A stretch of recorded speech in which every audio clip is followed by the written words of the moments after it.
Россия в первом квартале 2026 года нарастила суммарную добычу газа, природной и попутной нефтяной, важное уточнение, на 6% по сравнению с аналогичным периодом предыдущего года до 191,7 миллиарда кубических метров, следует из данных Росстата. В частности, добыча природного газа в марте составила 54,1 миллиарда кубических метров, что на 0,2% выше, чем в феврале, и на 0,5% больше, чем в марте 2025 года. В целом, добыча природного газа в первом квартале составила 166 миллиардов кубических метров, на 7%.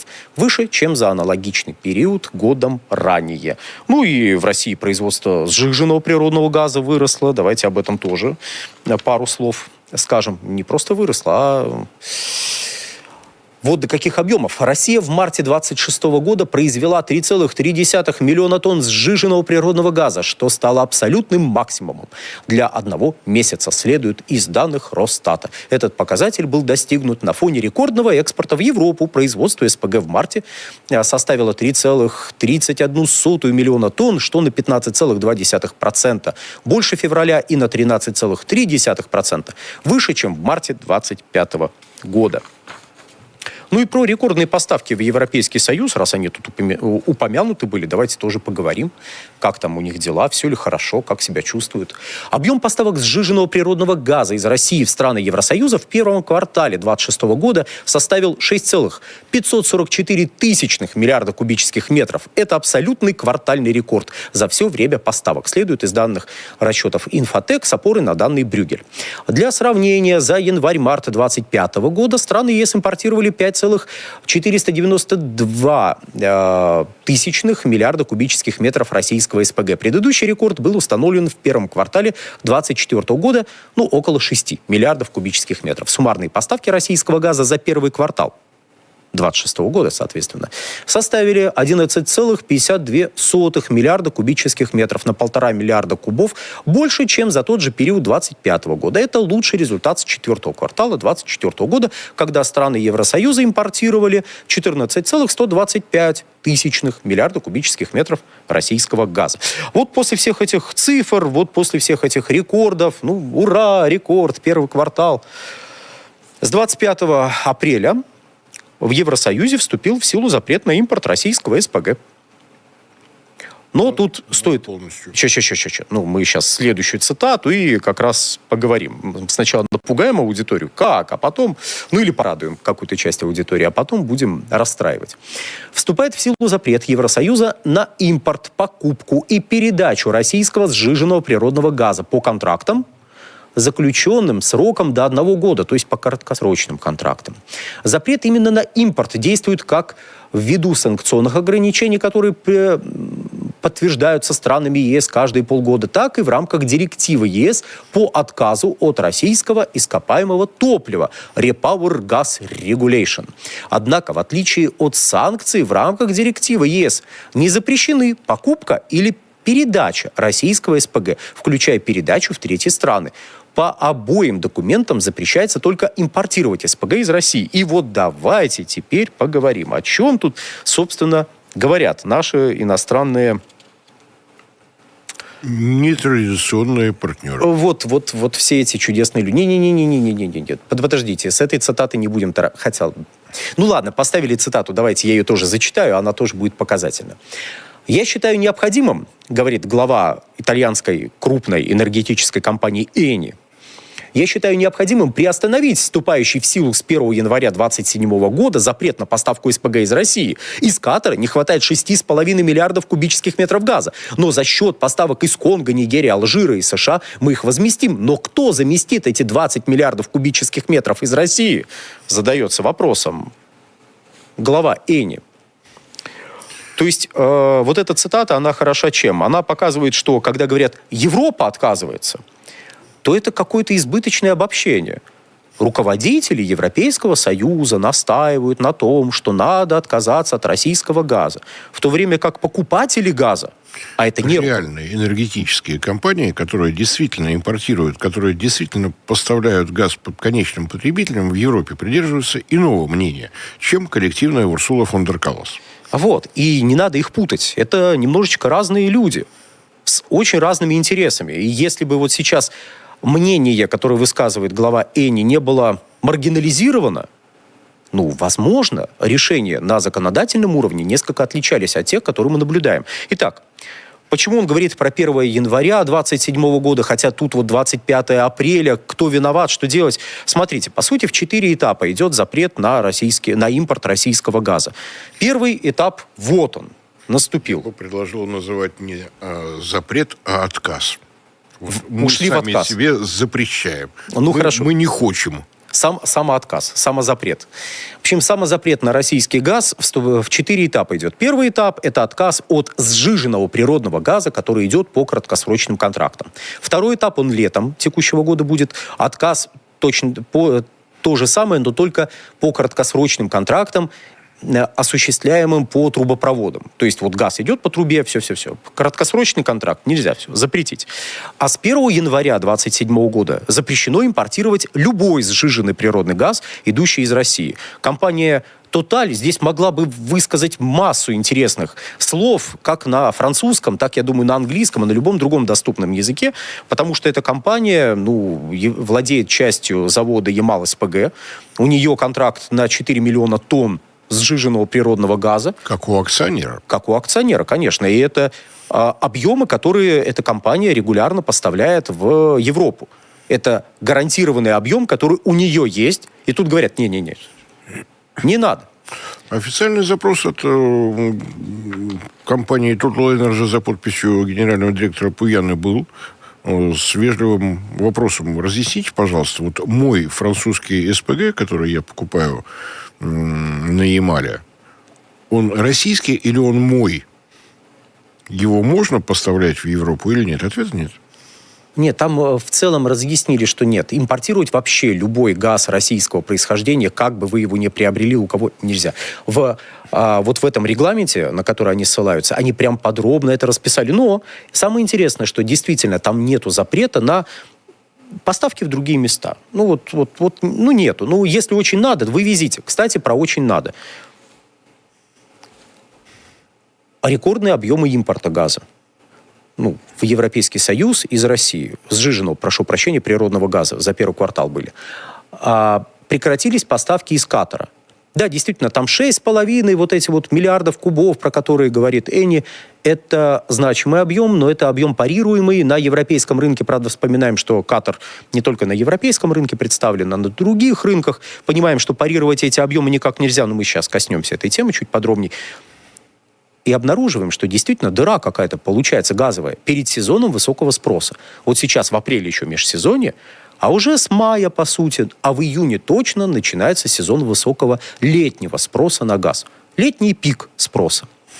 А что делать, если вдруг газа не просто будет не хватать, а будет не хватать, цены пойдут вверх, это будет бить по европейским потребителям? Все нормально. Есть 13-й пункт в регламенте, который запрещает покупать газ. 13-й пункт, который говорит, что, ребята, если вдруг из-за того, что мы вам запретили покупать российский газ, как вам, сами себе, происходят какие-то неприятности на европейском газовом рынке вообще или у отдельных стран Европейского Союза, то так и быть, на срок до 4 недель можно отменить отмену на импорт российского газа. Запрет отменяем. А если проблема никуда не ушла после 4 недель? Казалось бы, вы срок четкий обозначили. До 4 недель, больше нельзя. Если проблема не устранена, то можно еще. И срок жесткий, но если надо, этот жесткий срок, знаете, вот можно растянуть. Это стиль, на самом деле. Приблизительно так же Соединенные Штаты отказались от закупок российского обогащенного уранового продукта. Нельзя, ни в коем случае. Но если на рынке нету, тогда можно. Может, в Норвегии лишний газ для Европы завалялся. Вы знаете, про Норвегию уже лет 15 рассказывают, как там, скоро, как начнут добывать. Нет, они уперлись в потолок, и лишнего газа там просто физически нету. Нельзя увеличить. Знаете, меньше можно, больше ни-ни. Неоднократно Норвегия этот запрос получала, неоднократно отвечала. У нас есть свои ритмы производственные. Насиловать инфраструктуру месторождения ради того, чтобы вам было конкретно сейчас хорошо, мы потом несколько лет ремонтировали, мы не будем. Берете 110-115 миллиардов кубометров во всех видах и берите. И на больше не рассчитывайте. Ну, давайте про 20-й пакет санкций тоже скажем, а то, его тут приняли. Юбилейный же. Юбилейный. Должны были 24 февраля принять, но что-то случилось. Техническое обслуживание, там про СПГ вспомнили. Техническое обслуживание, новый запрет на техническое обслуживание российских танкеров, газовозов и ледоколов. Это лишает важнейших европейских операторов возможности поддерживать экспорт российского СПГ и еще больше ограничивает возможности России по обслуживанию своих морских судов. Запрет на обслуживание СПГ-терминалов. Это позволит операторам из стран Евросоюза расторгнуть любые долгосрочные контракты с российскими операторами. Это к вопросу о том, что да, поставлять наш газ будет можно, но будут в другие страны, которые раньше шел в Европу, а в Европу шло примерно 20 миллиардов кубов, если мы пересчитываем на регасифицированный объем. Вот эти 20 миллиардов кубов могут пойти в Китай, Индию, Пакистан, Бангладеш, куда угодно, где газ хотят купить. Все это рассказывает, я пытаюсь себе представить, фантазии не хватает. Российский атомный ледокол, который ремонтируется в Европе. Но вдруг... Сейчас. Как это выглядит? Минутка юмора. А вдруг ему бункероваться надо в европейском порту? А ему солярочки-то и не дадут. И не дадут. Скажут, нельзя тебе атомный ледокол солярочкой заправиться. И мазутиком тоже. Вот. То есть, усложнит ли это доставку российского СПГ? Ну да, усложнит, потому что можно было проводить некоторые операции в европейских портах или базируясь на европейских мощностях. Сейчас это будет делать нельзя. Но по поводу запрета на обслуживание СПГ-терминалов, что ж, они действительно дают возможность своим компаниям включить форс-мажор и не получать больше деньги за это отвратительное обслуживание каких-то наших судов. Тем более, что он построен по контракту с южнокорейскими специалистами, и зачем там ремонтники из Европы, не очень понятно. Нет, это если мы заходим на какой-то их терминал, говорим, ребята, помогите, пожалуйста. В общем, это все нельзя. Но тут про американские СПГ заговорили. Про американские СПГ давайте и угрозу дефицита поговорим. Как-то напрашивается почему-то эта тема. Даже не знаю почему. Собственно говоря, Рейтер сообщает, что американские экспортеры СПГ пока компенсируют сокращение поставок из Катара. В прошлом месяце генеральный директор Qatar Energy заявил, что атаки уничтожили 17% мощностей Катара по экспорту СПГ на срок до 5 лет. Мне очень нравится эта формулировка. Уничтожили на срок до 5 лет. Пока что американским экспортерам удается восполнять дефицит поставок, максимально увеличивая мощности по сжижению и ужесточая графики загрузки судов, чтобы получить дополнительные объемы. США в одиночку компенсировали падение экспорта сжиженного природного газа из Катара в 2026 году. Но американским экспортным предприятиям в какой-то момент придется сократить производство для проведения технического обслуживания. Да, придется. А также столкнуться с погодными условиями на погрузочных площадках, когда в начале лета начинается сезон ураганов. Я страшно скажу, в конце лета тоже сезон ураганов, а иногда он продолжается в сентябре и в октябре. Но давайте, насколько удалось компенсировать? О чем это вообще говорят? Давайте следующую цитату. Почему только Катар? Сейчас объясню. Во-первых, это красиво. Согласно данным аналитической компании Kepler, экспортеры из США готовятся к поставке рекордных 32,15 миллиона тонн СПГ в течение первых 4 месяцев 2026 года. Это на 28% больше, чем за аналогичный период 2025 года и является крупнейшим увеличением тоннажа за эти месяцы в годовом исчислении с 2020 года. Более того, отгрузки СПГ из США примерно на 7 миллионов тонн превышает сокращение поставок из Катара за тот же период 6,93 миллиона тонн. Собственно говоря, это бьется с теми показателями, про которые Эни говорил, что вот тут выпали объемы, а как, а что, а надо же как-то компенсировать. О чем идет? Наверное, давайте так. О чем тут идет речь? Речь идет... Для меня с самого начала загадка. Экспортеры из США. Это кто? Экспортеры, которые везут из США. Тут, кстати, корректный термин. Экспортеры из США. Они из США экспортируют из США. Total из США, Shell из США, Orlen, BP, Eni, какой-нибудь там CNPC тоже. В общем, такой нормальный американский экспортер. А экспортер из США экспортер. Какие вопросы? Все хорошо. Наверное, смотрите, выбили Катар, и вот теперь замещают катарские поставки американским СПГ. Все бьется. Не бьется. потому что в текущем году поставки из Соединенных Штатов должны были вырасти, как это ожидалось, примерно на 30 миллиардов кубических метров. Если мы не в миллионы тонн, а, кстати, если хотите миллионы тонн в миллиарды кубов перевести, на 1,38 умножаете, и все получится. Так вот. Только это миллионы тонн СПГ умножаете на этот коэффициент, получаете... Миллиарды кубических метров, да. То есть, получаете миллиарды. Так что можно на 1380, если уж совсем строго говорить. Вот. Мы с вами видим сейчас увеличение действительно поставок из Соединенных Штатов, которое связано с введением новых мощностей, которые ожидались. Но из Катара выпали поставки, как бы это странно не звучало, из Катара, как будто он шел, а поставки выпали. Выпали катарские поставки в объеме за месяц. Вот сейчас он месяц не поставлял. Почему месяц, хотя вот уже больше 50 дней, там конфликт идет, как так, почему месяц? А потому что какая-то часть СПГ-танкеров успела пройти Ормузский пролив до перекрытия и в течение месяца постепенно доходила до потребителей. Ну и вот примерно месяц сейчас из Катара объемы выпадают. Месячные объемы выпадают. И дальше этот дефицит будет нарастать. Катар поставляет, если в миллиардах кубов считать, где-то 110 миллиардов кубических метров газа в год. А с учетом тех объемов, которые он дополнительно в этом году должен был поставить на рынок, мы можем сказать, что 115 миллиардов кубических метров выпадают. В годовом выражении, понятное дело. В месячном выражении очень легко берем и делим на 12. Вот среднемесячный показатель получается. Из Штатов, да, увеличили поставки, но эти поставки увеличились где-то на 28% относительно того, что было в прошлом году. Да, это много, но они не смогут поддерживать тот темп, который был взят.